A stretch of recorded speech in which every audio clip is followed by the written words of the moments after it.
Amahoro y'Imana nabane namwe nshuti z'Imana bakunze umwe bw'abera ministries amavuta kandagira amateka ubuzima bugahinduka. May the peace of God be with you, people of God, friends and partners of Ubumwe bw'abera ministries, where anointing steps on calamities and it changes. Ndabashimiye cyane imisi maze mwihangana nta biganiro mubona. I thank you for your perseverance for not seeing videos of evangelism. Kuko bitari biturutse kuri jewe ni impamvu zitandukanye. Because it was not on my own behalf but it was for many reasons. Ndashimira abantu bose bagize uruhare kugira ngo ubumwe bw'abera bwongere bukore. I thank each and everyone who had his own part for ubumwe bw'abera to work again. Kandi nshimira mwe mwese. And I thank all of you. Kuko tumaze kugira abanyamuryango 10,000 birenga. Because we have many partners, more than 10,000. So bivuze ngo ubumwe bw'abera bwagarutse mu yindi sura rero. It means that the union of the saints ubumwe bw'abera has come into another face. Nuvuga ngo uburyo twakoragamo ni bwa bundi. So the way that we were used to work is as the same. Ariko none murabona ko hajemo n'umusobanuzi w'icyongereza. But now you see, now we have interpreter in English. Kubera ko turifuza ko ibi bintu bijyanye na karande n'imivumo n'abana banyu babimenya abatumva ikinyarwanda. Because we want you to know about these things of bondage and slavery, so that even your children can hear it who doesn't understand Kinyarwanda. Biranasanga ko umuntu ashobora kumva atumva ikinyarwanda neza. Because it's normal when one person doesn't understand Kinyarwanda very well. Niyo mpamvu ubumwe bw'abera ministries. That's why ubumwe bw'abera ministries tugarukanye ibindi ibishyashya ariko bizatuma mubasha kumva icyo dushaka kubaganira. We have new things and new methods that we are going to conversate with you. Yerekwa ni ryarindi. The vision is the same. No kukwigisha gusenya karande. Is to teach you how to get out of the bondage. Ndetse n'imyaku. Even the family curses. Ikindi kusobanura inzozi. And to interpret your dreams. Gusenya ibicaniro bibi. To put down the false altars. Hano kubaka ubukristo nyabwo. And to enforce true Christianity. No kuva mu kurengana. And to come out of innocence. Ukageraho kumva kuri umuntu w'intwari mu byo ukora byose. And you feel like you are worthy in all you are doing. Amen. Amen. Nagira ngo shimire umukozi w'Imana turi kumwe araza kubibwira nawe n'umukozi w'Imana wemere kumfasha. I want to thank the servant of God who allows me to help me. He will introduce himself. Wakwivuga nta kibazo. Yes, amazina yanjye nitwa Pastor Eric Muhozi. Niwe turimo dukorana nawe kano kanywe biganiro. Is he who we are working together now in these conversations? Imana bahamugisha mu izina rya Yesu. May God bless you in the name of Jesus. Nagira ngo uyu munsi tuganire ijambo ry'Imana. I want to talk to you today into the word of God. Rishobora kuzamara iminsi myinshi. That will take several days. Ariko ukabanza ukarisobanukirwa. But you will first understand. Ni ijambo rigaragara mu butumwa bwiza bwa Yesu Kristo. It's the word that is seen in the New Testament, John Testament chapter 10. Umurongo w'10. Verse 10. Aho ndashaka ko tuhaganira. I want you to conversate with us this verse. Ko nkeneye ko twiga ikintu gikomeye. Because I want us to study something very strong. Abantu bari gutwarwa amahirwe yabo. People are being taken away their chances. N'ibintu byinshi bari kwamburwa batabizi. And they are being taken away their opportunities while they don't know. Rimwe na rimwe. And sometimes bakinubira Imana. They get envy to God. Cyangwa bakumva nabo ntibashoboye bakisuzugura. And they feel or feel inferiority complex to themselves. Abandi bakumva hari bikorwa n'abandi bantu. And they feel like it was not for their part, it's for others. Bakanishyiraho amakosa menshi adashoboka. And they blame themselves. Hakanandi babwira ngo impamvu bidakunda n'ukuri umunyabyaha. And some tells them the reason why you don't get success is that you are a sinner. Ariko igisubizo ni kimwe gusa. But the answer is one thing. Umukozi w'Imana Paulo, the servant of God Apostle Paul,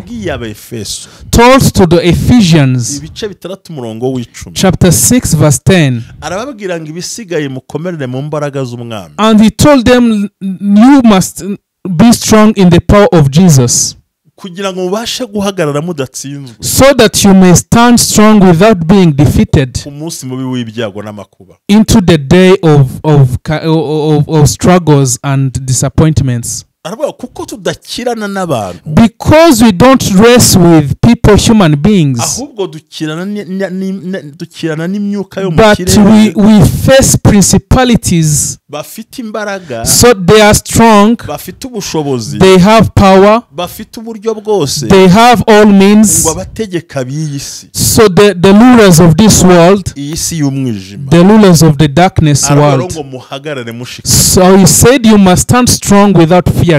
Imana ibahe umugisha. May God bless you. Kadusenga Imana. Let us dukomeze. pray to God and we continue. Mana data wa twese uhoraho, Holy God, Father Almighty, turaguhamagaye muri iri we teraniro, call upon you into this sanctuary. nagira ngo abantu bose mwami bagirire neza. I want you, God, to bless all people. Abantu baranyazwe ntibabibona, People have been brought away their blessing and they didn't know. batwarwa ibintu byose ntibabibona. They took away their things that they didn't know. Ndagusabye kano kanya guhora I kunguka, pray to you, Lord Jesus kugira ngo Christ, ubafashe kandi so ubashyigikire, that you may help them and restore natwe them dufashe mu izina rya and Yesu help Kristo. us in Jesus' name. Amen. Amen. Iyo amagambo rero twasomye So the word that you're going to read, agaragara mu butumwa bwiza bwa that Yesu is Kristo, seen in the gospel of Jesus Christ as it ibice 10 murongo w'icumi, was written as John chapter 10 verse 10. ngira ngo twahasoma mu kinyarwanda bakaza no kuhasoma mu cyongereza tukahumva. I want us to read us in Kinyarwanda and we translate in English. Haravuga ngo umujura ntazanwa n'ikindi The thief comes only in order to steal, keretse kwiba to steal no kwica and kill no kurimbura, and destroy. ariko nge nazanywe no kugira ngo zibone ubugingo But I came that they may have life ndetse zibone bwinshi. and enjoy it in abundance. Amen. Amen. Nuvuga ngo umujura ntazanwa n'ikindi, So it means that the thief doesn't come otherwise than this. ya keretse umujura ntazanwa n'ikindi ukeretse kwiba no kwica no kurimbura. The thief comes only to steal, kill and destroy. Urumva ni ibintu bitatu: It is three things: kwiba, stealing, kwica killing no kurimbura. and destroying. Urumva ibyo bintu bitatu nibyo umujura akora. So you understand all those things is what the thief does. Ibi nibyo Yesu Kristo yaganirizaga abayuda bangaba. It is what Jesus was telling the Jews. Kuko iyo urebye igitabo ubutumwa bwiza bwa Yesu bwanditswe na Yohana, Because when you see the gospel as it was written by John, uyu Yohani yari umuyuda nyirizina, this John was a Jew. kandi we yari asobanukiwe n'imihango y'abayuda. As he was a Jew by origin, he understood all the ways and doings of the Jews. Rero uyu John Yesu arimo asobanura kuri Yohana, So Jesus, when he was explaining to John, yicaranye n'abo bayuda bose, as he was sitting with the Jews and his disciples, arababwira ati genda umwungeri mwiza, and he told them that he is a good shepherd, kandi shaka gupfira intama zanjye, and I want to die for my sheep. ariko But arababwira ati mbabwize ukuri, mwaribwe ntimubizi, I want to frankly tell you the truth. mwaribwe ntimusobanukiwe, You were stealed and you were stolen, but you didn't know. mwibwe ibiremereye ntabwo mubisobanukiwe, They stole you heavy things, but you didn't know. ariko ntibabyumvaga. But they didn't understand what he was saying. Impamvu rero numva umwuka yashyizemo iri jambo ni But the reason why I got this revelation, Yesu arababwira ngo abambanjirije bose Jesus told them that all that came before me, bari abajura they n'abanyazi, were thieves and stolen people. bari abajura n'abanyazi n'abambuzi. There were thieves and those ones who didn't want good for the sheep. Ndagira ngo iri jambo ryumve neza. I want you to understand well this word. Ese ni bande Yesu yise abajura? Who are those people that Jesus was calling Mbere yuko thieves? twinjira ukuntu abantu bibwa inyenyeri bakibwa n'inzozi n'ibindi byose, Before we enter on how people get stolen their star on them, no ndashaka kubanza kumva uko Yesu yasobanuye bino bintu. I want you to understand how Jesus explained these things. Yesu we buri gihe Because Jesus every time yigishaga mu migani, he used to teach in parables. kuko buri gihe yifuza ko ibintu bimenywa n'abanyabwenge bakabyumva. Because he always wanted that all the things may be understood by intelligent Niyo mpamvu people. ngusaba wowe uherereye ukunda That's ubumwe the bw'abera. reason why I tell you those who love ubumwe bw'abera. ministries kugira ngo usobanukirwe, that you might understand. Yesu arabwira ngo umujura azanwa no kwica no kwiba no kurimbura. Jesus told them that the thief comes to steal, kill and destroy. Wibaza ko yavugaga abandi. Who do you think he was saying? Bamwe bibeshya ko ari intumwa, some think that he was the disciples, abandi abahanuzi, and some think that he was the prophet, abandi bakibwira ko ari abami, and some thinks that they are the kings, ariko siko kuri. but it is not right truth. Ndagira ngo nkumenere ibanga I unanabisobanukirwe. want you to tell you the secret and the truth. Yaravuze ngo abambanjirije. He was saying that all those that came before me. Ugomba kumenya ngo Yesu yavuye. You must know what is the ancestor of Jesus. Yavuye mu ijuru. He came from heaven. So mbere yuko aza mu isi ni hari ibindi byabanje kumanuka. Before he came on earth, there are some other things that came on earth. Noye kukugora icyambere ni Satani. Without going furthermore, it is Satan, the devil. Ngo witwa Rusofera amanukana n'abamarayika basuzuguye Imana. So that one who was called Lucifer got down with the dark angels. Urumva ko aho Yesu yavuye. So you know that Jesus, where he came, ni naho Rusofero yavuye. is where that Lucifer came. Am lokesta fera. Hallelujah. Hallelujah. Aha kumwe bw'abera shaka mumenye. I want you here to hear in umwe bw'abera. Umenye ijambo. You hear the potency of the word. Kuko ravuga ngo abambanjirije. Because he said all those who came before me. Kandi twemera ko Satani yakuwe mu ijuru n'abamarayika benshi. And you know that the Lucifer, Satan, was chased out of the heaven with all the dark angels. Nukuvuga kuvuga ngo abamubanjirije. So those who came before him, bavuye aho yavuye. they came where he used to came. Ubwa mbere Rusofero amaze kumanuka Satani. So first of all, when Satan was chased out of heaven, ko umuntu wa mbere wibwe ku isi. You understand that the first person that was stolen firstly, ni Eva, it was Eve, hakujiraho Adamu, and the second was Adam. Bakurwa muri Eden. They were chased out of Garden Eden. Bayivanwamo. They were chased out. Umuvumo uraza. And the curse came. Ndetse n'ibyago bibazaho. And all the troubles came. Imana yari yateguye ko batazigera bahinga. God had prepared that they would not dig for crops anymore. Kwaro gukorera gusiyo ngo byubakajya imbuto zirimo. It was only to cultivate for the crop, for the garden, and work for it. Nta no kurya inyama kwari kubaho. They did not eat the meat. Nta no kujya guhinga ngo abantu bavunike byagomba kubaho. They did not had to suffer and get burden. Imana yari yateguye uburyo abantu bagomba kubaho. Because God had prepared what people should live. Umujura witwa Satani. So the devil who is a thief called Satan, aramanuka. He came down. Araje ya anyaga abantu iby'agaciro. And took what is of value. So ikintu bundi umujuri yaje mbere ko y'umujura aje. So you must understand when the thief comes. Nuvuga ngo ndashaka mvuga n'umuntu wa kabiri kuyo bitworohera. I want to say the second person. Kabiri nta wundi na amategeko s'il prayer. The second person is the laws. Kuko Satani yazanye icyaha. Because the devil brought the sin. Amategeko ahishura icyaha. And the laws reveal the sin. Icyo ikishimisha nuko twicanye na ari umuroya arabyumva cyane. Hallelujah. Yeah, go. What amazes me is that the person who is interpreting for me is also a lawyer. So if there are two lawyers who are discussing. So when there's no law, there's no sin, there's no offense. Imana, so God yohereza amategeko. Send the laws. No Satani agashora abantu mu icyaha. But the devil brings offense. Yarangiza itegeko rikamurika. And the law is revealed. Maze ibyago n'amakuba n'urupfu bikaza. So the sanction brings death and troubles. So that's what Jesus was saying, that all those who came before me. Two. Yes, two people who Satani n'amategeko. Satan and laws. Kuko mwibuke ko Satan akimara amaze kwiba Eva. Because you know when Satan had stolen from Eve. Arangije abyara babaye. And she got birth when she was having trouble. Kandi basohorwa muri Eden. They were brought out of Eden. Adam ajya guhinga atagomba guhinga. Adam had to sweat in order to survive. Cain abayisha Abel. Cain killed Abel.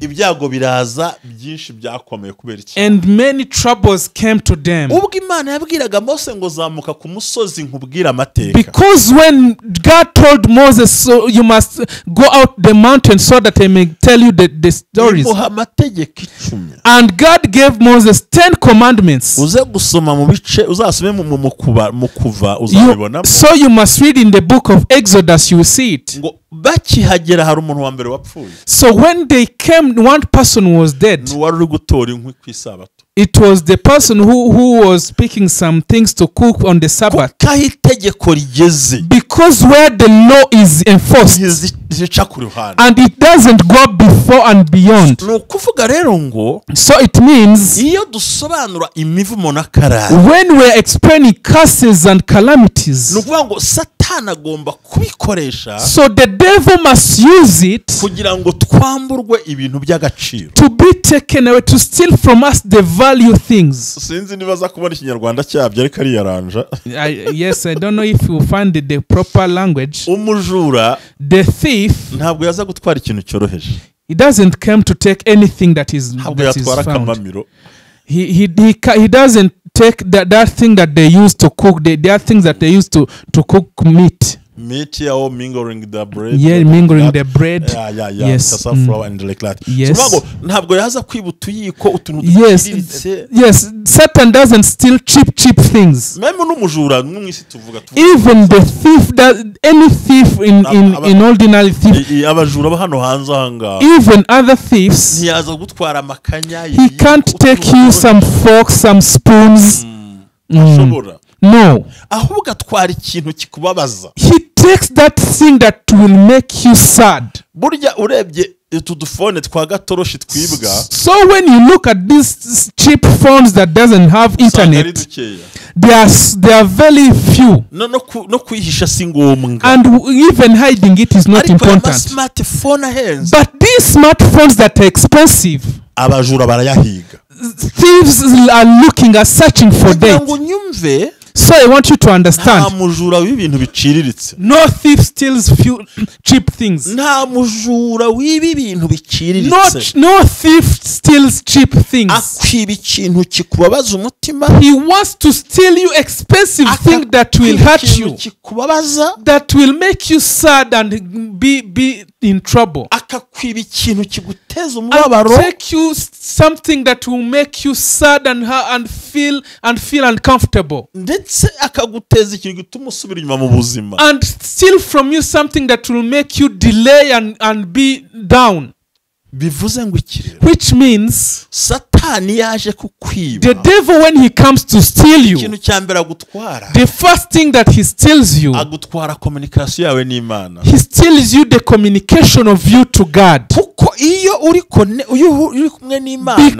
when you are connected to God, all things are easy, they're facilitated for you. The first thing that he steals from you is your relationship with God. What he steals from you is something that makes God not see you as he used to see you. And the other thing that he steals from you is something that makes you go back in the previous times. Because Jesus said, the thief doesn't come but otherwise. The first thing is to steal from you. The second thing is to kill. And the third thing is to destroy. I want you to know the power of calamities and generation curses. Because our parents and our father parents, they didn't serve God as they had used to serve. So the devil passed through them because of the sins of the theirs before, kujya mu bapfumu, kuroga n'ibindi bisa to go to the witches and witchcraft and poison things, n'imico mibi y'imigenzi itari and myiza, bad habits and bad cultures. abantu hari ibintu bibwe. So people, they have been confiscated from many things. Abana benshi bavukiye mu busambanyi. Many children were born by fornication, nta nubwo bamwe bazi base, and many children doesn't know their fathers, bazi ba nyina, and others don't know their hari mothers, n'abatazi amateka and y'iwabo. others doesn't know the stories of their families. Umva wibwe ikintu cy'agaciro. So many people have been stolen the value thing, kuko uko niko umuntu atwarwa inyenyeri. because that's how people are stolen the star of their no lives. kuvuga ngo satani cyakora, So the devil, what he does, agutwara ya communication yawe he n'Imana. steals from you the communication, the relationship with you to God. Wanarota n'inzozi And when you get dreams, ntuzisobanukirwe. you don't remember, you don't understand what you had dreamed of. Warota ikintu kikuriho ntumenye ngo And ni when you see a dream of something on you, you don't know what is the reason. kandi Bibiliya ubwayo igaragaza inshuro zirenga 74 zivuga ku nzozi. And the Bible shows us more than 40 reasons where Bible says about the dreams. Twafata nk'ingero nke cyane. And we can take few examples. urugero rwa mbere rworoshye. Let us take one example. Reka twifatire kuri Yosefu. Let us take the example of Joseph. Yarazirose. Joseph had dreams. Arota ngo imibi myose mwikubita imbere. He dreamed where the vines and were bowing before him. ndetse ngo banane inyenyeri zo babyikubita. And he also dreamed where the stars had bowed before him. Abibwiye ababyeyi be bararakara. When he told his parents and his siblings, were very sad and furious to him. Ariko umunsi bamusanze mu Egiputa But basoma. when the dreams had come true, when they came to Egypt and found him when he was prime minister, Tangira kubagaburira ko bamwikubise n'imbere nuko Imana yabimuhishe. and he fed them and they bowed to him as their God had showed him. Binyuze mu nzozi. It came through a dream. Reba witwa Farawo. You see the king Pharaoh. Tubafata nk'abantu batari bazi Imana. We take them as the people who didn't know God, Ariko Jehovah. nawe yararose. But also Pharaoh had a dream. Abona inka inanutse n'ibyibushye. And he saw a slim cow and a fat cow. Kandi arangije abona inanutse y'ibyibushye. And he saw that the slim cow has eaten the fat cow. Tubyemere ko inka ifite umunwa. Let us accept that cow has a mouth. Ibasha kurisha. It can eat grass. Ibasha kurya nyine birumvikana. It can eat and Muri make ifite umunwa. it has mouth. Ariko aza kubona n'ihundo ry'ishaka. But he saw that some grains of maize. Of sorghum. Of sorghum. Yeah. Yes. So I'm sorry. Yes. Turimo turafatanya nta ngorane. Yes. I think no problem. Yes. Nta kibazo There's no kirimo. problem. Turimo turaganira. Yeah. Turagira ngo abantu babyumve. Hallelujah. Yego. So nukuvuga ngo umuntu So the person, Imana imuhishurira ishaka. he showed him the maize of sorghum. Yeah. Ayibonye. So when he saw it, angabona irinanutse. he saw the sorghum that was slim. It ate the sorghum that was fat. Kibazo kimwe. So the problem is, Ayo mashaka afite umunwa. does those sorghum have mouth? Ntiwakumva ko yavangiwe. Can you understand that he was complicated? Cyangwa ntiwavuga ko ari inzozi z'imiruho. Or you can understand it was confused and dreams of poverty. Abantu mu nzozi. So God brings dreams to people in strong way. Ubabazwa nuko harose ukanabyibagirwa. You be sad when you dream and you don't remember. Ni benshi twaguha urugero. We can give you many examples. Yaba Abraham muri mu nzozi. It can be Abraham. Yaba muri Mose nuko byagenze. It can be Moses. Byo kuri Miriam na Aaron nuko byagenze. It can be Miriam and Aaron. N'abantu benshi cyane n'inzozi. And many people had dreams in the Bible. Bivuze ngo, so it means, n'uwitwa Yob Imana iva mu gitabo cyawe bisobanura iryo jambo. In also the book of Job it says that mbasanga mu ijoro basinzire I came to them when they are asleep and late nights. Ngo nkabigisha nkasubiramo ibyo nahamije. And I teach them what I have put in affirmation, nubwo batabyumva, even though they don't understand. byumvikane ko mu inzozi, So it means that in the dreams, ni nako Imana yabwiye Miriam, it is how God told Miriam, mwebwe tuzavugana mu nzozi no mu iyerekwa, you and Aaron, I'm going to talk to you in dreams and vision, ariko Mose tuzavugana but tureba. my servant Moses, I'll talk to him face to face. Ibice bitatu, Hallelujah. iyo tuzamutse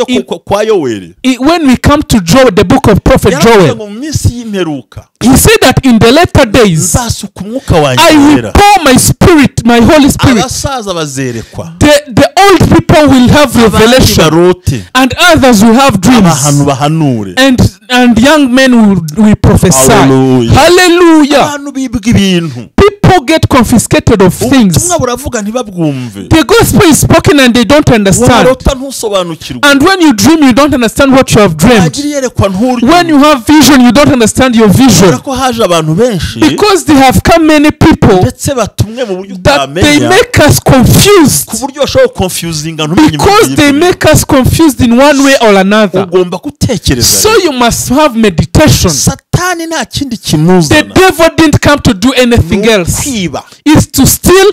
yakwibye ibintu bizima, He came to steal you good things that valuable. yakwibye ibintu He by'imbaraga, came to steal you valuable, precious things. kuko yagukuyemo communication n'Imana. Because he stole from you the relationship of Niyo you to mpamvu God. Satani akumanipira uko ashaka, Because it is the reason why the devil manipulates you as he koze wants. cyose abakukurikira uko yiboneye, Whatever you do, Satan follows you. ubucuruzi bwa kabuzambi, You make accommodation, but you don't do it. You make business, but you don't do it. inzu yananiye kuzura, Your house is not full yet. abana barakunaniye, Your children have gone astray in wrong ways. rwaranze, Your marriage is going in wrong ways. n'ibyo urota ntubyumva. And what you dream, you don't understand. Niyo mpamvu uyu munsi wa So none this is the reason why today nahagurukiye kuko I have come to stand to tell you this word. wibwe ibintu biremereye. You have been stolen the good thing. Niyo mpamvu utabasha kugera ku ntego yawe. That's the reason why you don't attain your vision. rimwe na rimwe And sometimes ukasanga uri muri batari kukubera iki, you say and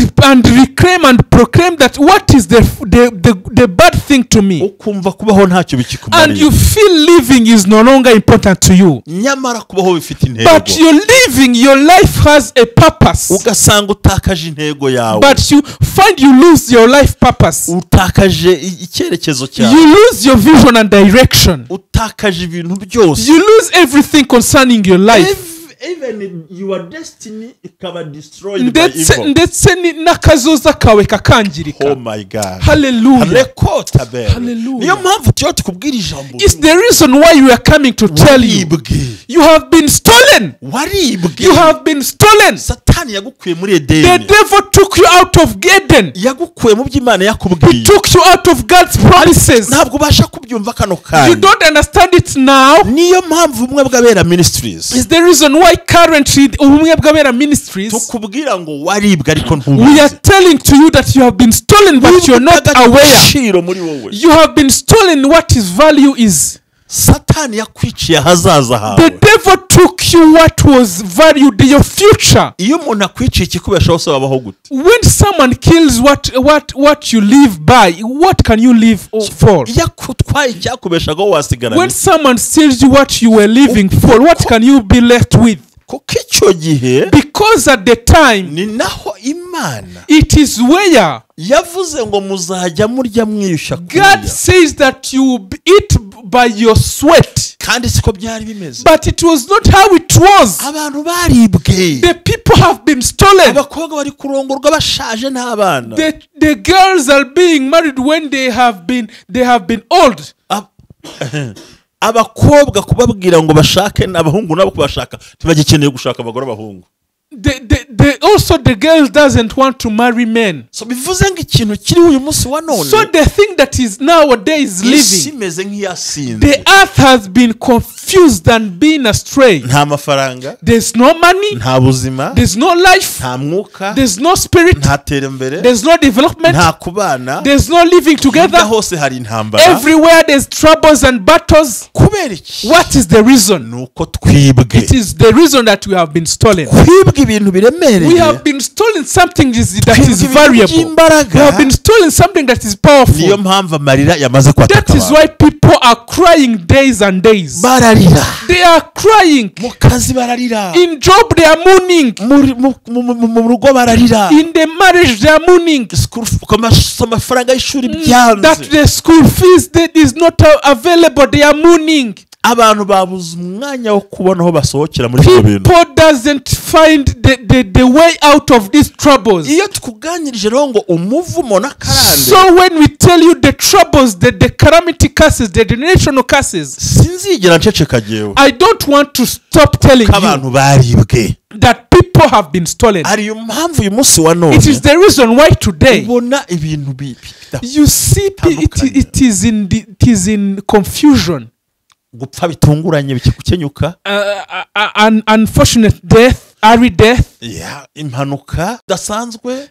Sicknesses that is not convenient. Indwara zidakira. And uncured sickness. Ibyago bihereye ku ruhande. Some troubles and some calamities. Abantu barababaye mu rwego rwo hejuru. People are very heart burdened in a big way. Kubera iki? What is the reason why? Umujura yaje kwiba. Because the thief has come to steal. Ariko uyu munsi ntibimukundira. But today the current is that it is not available to him. Because Jesus has said, I have come so that they might have life and life in abundance. Hallelujah. Hallelujah. It is what is called Iulis Vitamus Batmus. So that they might have life in abundance. Hallelujah. Hallelujah. It is not what is called in French life spiritual. It is the life in the earth. It is the living, daily living. So you might have access to your things. No one can despise you. No one can come to you and despise you. You must stop these things in the name of Jesus. Because Jesus said that they might have life in abundance. He said that I am the gate of the sheep. That one who came out, he will be joyful and happy. Because in Christ there is coming in and going out. There is freedom. There is freedom. There is accessibility. Working when we have peace. In our homes when we have peace. In our lives when we have peace. And we pray when we have peace. And we live when we have peace in the world. And when we go to heaven we have peace. And may God bless you in the name of Jesus. I want you to understand this word. This day we have been saying about stealing. But the other day we will talk about being killed. May God bless you. I want to thank you those who follow Ubumwe bw'Abera Ministries and those who will continue to go doing subscribe and continue calling us and being with us in this way. I want you to understand this full gospel. I request you to be with us in this moment because we want you to receive everything that you have been stolen. Because people have been losing relationship with God. It is the reason as to why the devil treats you as he wants. But there is power. Hallelujah. Hallelujah. That might take you out to everything and change things. And there's reason. The earth is stealing. The devil is stealing. The people are stealing each other. So it is problems everywhere. May God bless you in Jesus' name. I wish you well in the name of Jesus. I wish you continue this conversation following. And if you are edified and you have means, so you must help us. We thank the person who is in Germany that helped us to make all these things. So even though there are other things that are needed, Imana ibahe umugisha kubyumva. May God bless you to understand. Icyo ngusabye, What I request you, tugiye kwinjira mu gusobanura imivumo neza na karande. we are going to enter into deep explanation of calamities and generational curses. But when we pass through this word, umujura ntazanwa n'ikindi. The thief doesn't come elsewhere. Usibye kwiba, but to steal, kwica, to kill, no kurimba, and to destroy. Ubona ufite iki so? So what do you see anything that you have remained with? Do you see the life you are living? You see how friends are going far from you. There's where it had came from.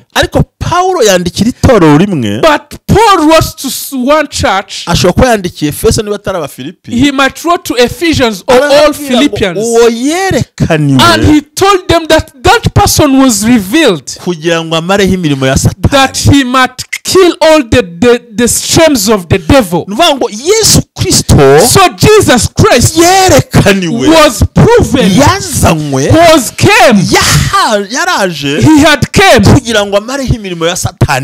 finish the shames and the works of the devil. So don't be frightened. Don't be dismayed. Don't be dismayed. Don't be dismayed. Don't be frightened. There's power that comes restoration. I want you to, if this word has blessed you and edified you, and you feel that you have been stolen, and you say in this word things, you say that Jesus, I know my weakness, I accept. From this day I change. I am going to follow your word and your voice. I accept to be your disciple. And I'm going to follow whatever it tells me. Every calamities and generational curses of the devil, I destroy them. I receive the power of the Holy Spirit. Whatever I've been stolen, I receive it again. In the name of Jesus Christ. Amen. Amen. May God bless you. I thank you. Bye bye. And may God keep you, and bye bye. We will come together on the following day. Shalom. Shalom, shalom.